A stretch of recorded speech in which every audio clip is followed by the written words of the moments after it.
Britain's NHS to grant Palantir contractors unlimited access to patient data, FT reports. Cool. Just, yeah, sure. Palantir has been given a contract by the UK government to run their back-end, like, healthcare data systems, I believe. The NHS is granting staff from companies including Palantir unlimited access to identifiable patient data. Ideable while working. People thought I was joking with the whole, like, asshole scan thing. In the future, when you tweet something anti-Zionist and the police show up at your door 6 minutes later, the police will know whether or not you currently have hemorrhoids. They'll target them for maximum damage. It'll be like a glowing weak point in Resident Evil. The guy responsible for this, Wes Streeting, is being primed to be the next prime minister, by the way. Yeah, he's going to take over Labour, right? After he's like the one guy in Labour who's actually worse than Keir Starmer. Wes Streeting won't win? No, probably not. But it does mean that Labour values controlling asshole data on their citizens more than they value winning. Palantir's releasing vintage menswear with their logo on it because they hate you specifically. Yeah. Lazy.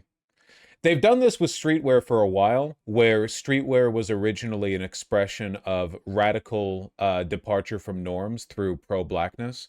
And over time, it's ended up getting folded into the mainstream in a way that allows traditionally supremacist and chauvinist fashion houses to get their hands on streetwear and make their own take on it, taking something that's meant to be fundamentally anti-authoritarian and rebranding it in like a $1,000, markup. If you want an actual bright blue chore coat, then go to the fucking French company that invented the chore coat, okay? Go to, what is it, Les Saint-Michel? What's the, they're still producing them. What are they, what's the company?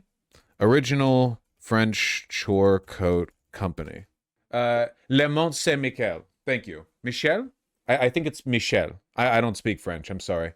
If you want the work jacket, you want this one, not the Palantir one, okay? Trust me, it's better. Imitated but never equaled. You said it. Can you work in it? Boy, can you. Anyway, asshole data. So yeah, Palantir is going to know whether or not you have hemorrhoids. Dude, unironically, I saw the video recently from the Iron Snail about how he tried to produce some stuff in America and everything fell apart. He nearly got bankrupted and lost his entire life savings on it. Let me tell you this, guys. If I ever go out of my way to try to produce branded clothing, nice, tasteful stuff from a company that I value, it will not be made in America. Not because I'm trying to save money, but because I want a higher quality product. This country is fucking dying, dude. There's a reason manufacturing moved out of it. We literally don't have the skill or the production processes or the supply lines necessary to do it anymore. Unless you're going for, boots, leather goods, maybe? They won't know penis and vagina stats, though. Palantir? No. They explicitly will. You must understand. That's the first data they're going after. When Palantir gets access to your data sheet from the NHS, the first thing they're looking at is, what size your pussy at, or whatever. Yeah, tip color. Carl from InRange TV made a video about that. Made in USA doesn't mean quality anymore. No, it really doesn't. Genuinely. We don't have the factories, we don't have the expertise, we don't have the supply lines, we don't have the subsidies, we don't have the raw materials. Japan and Italy sell expensive stuff, but they kept the expertise. We lost it.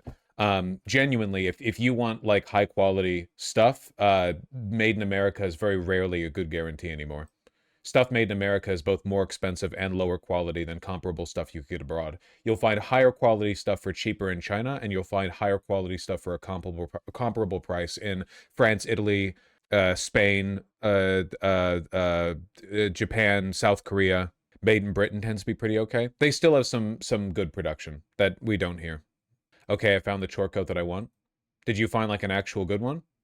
Oh, nice. Okay. Look up the brand. Palantir UK executive got grilled about this on BBC. The unlimited medical data stuff. Whatever, it's all going to happen anyway. Nothing can stop the collapse of the West. Yeah, with the NHS, but you spoke there about it's not political. And Palantir has such a key role in helping Israel kill children in Palestine and Lebanon. That has to be aligned, surely. And what does a company that is so involved in how to kill children with Israel and how to deport children from the US have an interest in the NHS and in our data? And I think that's the concern here, is the lack of trust. Now, you can read out that list. Absolutely, you speak to doctors, they say that it's fragmented and the information isn't all in one place, and the rest of it as patients as well. But there's lots of other companies. Is he related to the Mosley? I could be wrong, but I'm pretty sure that he is, yeah. Yep, that's right. The head of Palantir UK is, in fact, the grandchild of Oswald Mosley, leader of the British Union of Fascists. This is why they got all the Romanovs. This is, unfortunately, as cruel as it may seem, history keeps repeating. History is trying to give you a lesson, which is that you pull up from the base of the root. You pull the weeds up from the base. Companies that could do that, who don't have this deeply immoral approach in the way that they do their business. And I think we are absolutely right, and Zach Palensky is absolutely right to say that we want your company out of the NHS. Yeah, with the Doesn't matter. No amount of cooking in the world will keep the West from falling. Alex Karp, the CEO of Palantir, scouted him out. Until they approached him, he was not really doing anything major. Evil runs in his blood. The Chinese had this right. The sins of a family have to be paid 7 generations fold. Are you a minister that betrayed the royal family? For 7 generations, your children will be treated as workhorses. You will plow the field like oxen. Spaghetti dealer, stop saying things that are correct. North Korea literally still does that. That's because they're interested in civilization building. All right, moving on before we get too angry. Polling nuke from Atlas Intel. Who do you trust most to handle environment, education, healthcare, employment, cost of living, democracy, trade, tariffs, foreign policy, immigration, tax, defense, crime? Excellent. Doesn't matter. The West is still falling. All right, moving on. More perfect union, the Trump phone. Oh, yeah, this one's pretty funny. 590,000 people paid a combined $59 million for the Trump Gold phone. A year later, not a single one is shipped. No one has received the phone. This is, and I'm just laying the cards out on the table, unambiguously a good thing, because it's good that Trump supporters have less money. The more they are unhappy, the better the world is.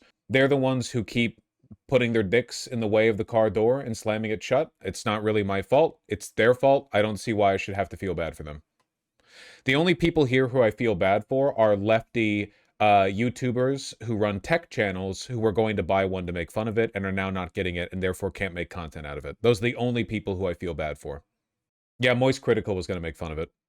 Is this just a way to funnel money to Trump without having to report it? Yeah, it's, well, this is illegal. This is a scam. It doesn't matter, though. We don't follow the law. There's no law in the United States anymore. We don't have a law. Pedophilia is now legal, judging from the behavior of basically everyone in office right now. There doesn't seem to be an issue. Just the other day, a serial child molester was sentenced to a mere 6 months because he had the luck and grace of being given a Republican judge.